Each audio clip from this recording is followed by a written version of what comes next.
రాష్ట్రంలో పార్లమెంట్ ఎన్నికల ప్రచారం ముగిసింది. ప్రతిపక్షంలో ఉన్న బీఆర్ఎస్ కు ఈ ఎన్నికలకు కీలకం కావడంతో అధినేత కేసీఆర్ విస్తృతంగా ప్రచారం చేశారు. కాంగ్రెస్ బీజేపీనే టార్గెట్ గా ప్రచారం చేసింది బీఆర్ఎస్. కేసీఆర్ బస్సు యాత్రలో భాగంగా 22 రోడ్ షోలు 3 బహిరంగ సభల్లో పాల్గొన్నారు. గులాబీ బాస్ పై ఈసీ 48 గంటలు నిషేధం విధించడంతో మహబూబాబాద్ సభతో ప్రచారానికి బ్రేక్ పడింది. డీటెయిల్స్ సత్యం అందిస్తారు. Satyam, over to you.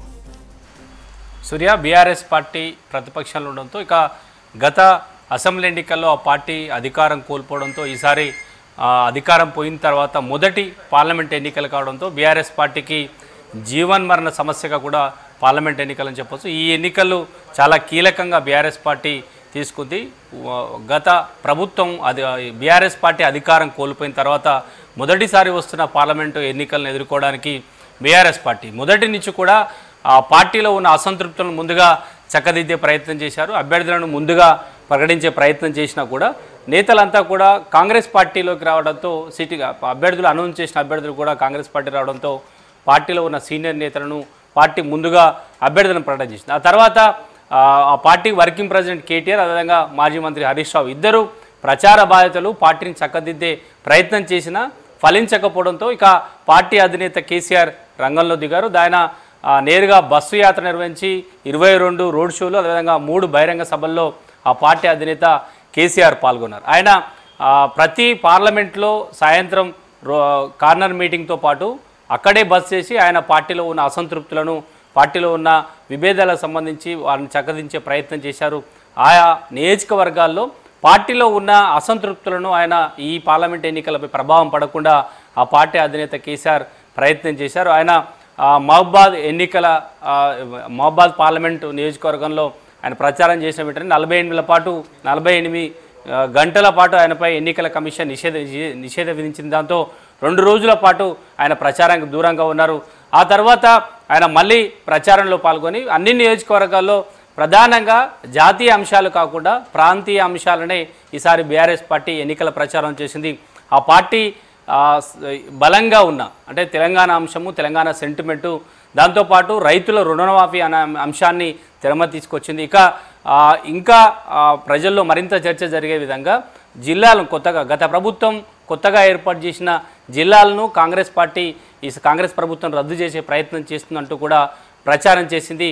ఆ తర్వాత మరోవైపు ఆ party working president KTR greater హైదరాబాద్పై ఆయన దృష్టి పెట్టి ఆయన ప్రచారం నిర్వహించారు.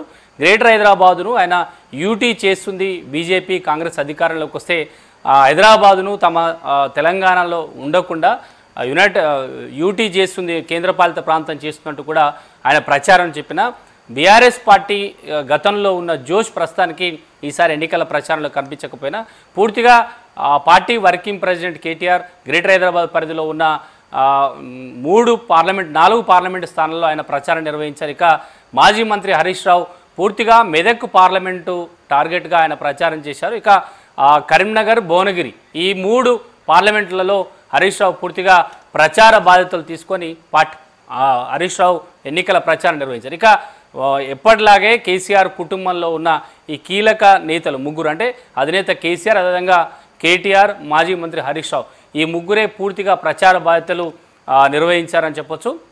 పార్టీలో ఉన్న అసంతృప్తులను చక్కదించే ప్రయత్నం చేశారు.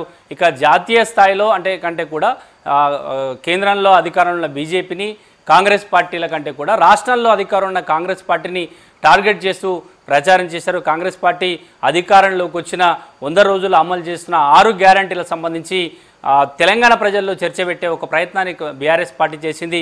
ఇచ్చిన హామీలు అమలు చేయలేదంటూ కూడా పదే ఆరోపణలు చేయడం ద్వారా ఇటు కాంగ్రెస్ బీఆర్ఎస్ పార్టీల నేతల మధ్య ఈ ఎన్నికల ప్రచారంలో మాటల యుద్ధం కొనసాగించవచ్చు. ఇక మాజీ మంత్రి హరీష్ రావు ఈ రుణమాఫీ అనే అంశాన్ని, కాంగ్రెస్ ప్రభుత్వం ఇచ్చిన హామీని అమలు చేయలేదనే అంశాన్ని ఎన్నికల ప్రచారంలో ఒక అస్త్రంగా వాడుకున్నారు. వెంటనే కాంగ్రెస్ పార్టీ మంత్రులు, అదేవిధంగా ముఖ్యమంత్రి రేవంత్ రెడ్డి స్పందించి ఆగస్టు 15 లోపు ఈ రుణమాఫీని 2 లక్షల రుణమాఫీని అమలు చేయకపోతే హరీష్ రావు అమలు చేస్తే మాజీ మంత్రి హరీష్ రావు తన ఎమ్మెల్యే పదవికి రాజీనామా చేయాలనే ఒక సవాల్ను కూడా కాంగ్రెస్ పార్టీ తీసుకుంది. ఇక ఓవైపు హరీష్ రావు, మరోవైపు పార్టీ వర్కింగ్ ప్రెసిడెంట్ కేటీఆర్తో పాటు ఆ పార్టీ అధినేత కేసీఆర్ పూర్తిగా ఎన్నికల ప్రచార బాధ్యతలు నిర్వహించారు. కానీ పార్టీలో గతంలో ఉన్న జోష్ ప్రస్తుతానికి పార్లమెంట్ ఎన్నికల్లో కనిపించలేదు. ఇది చాలా అత్యంత కీలకమైన ఎన్నికలు కావడంతో బీఆర్ఎస్ పార్టీ తన పరువును దక్కించుకునే ఒక ప్రయత్నాన్ని చేస్తుంది.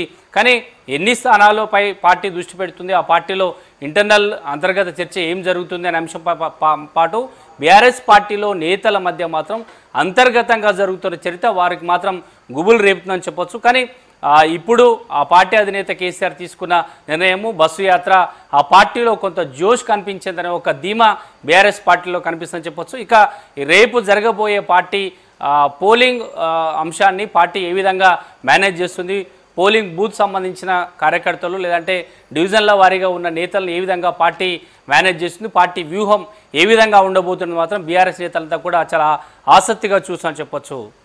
Right, thank you Satyam.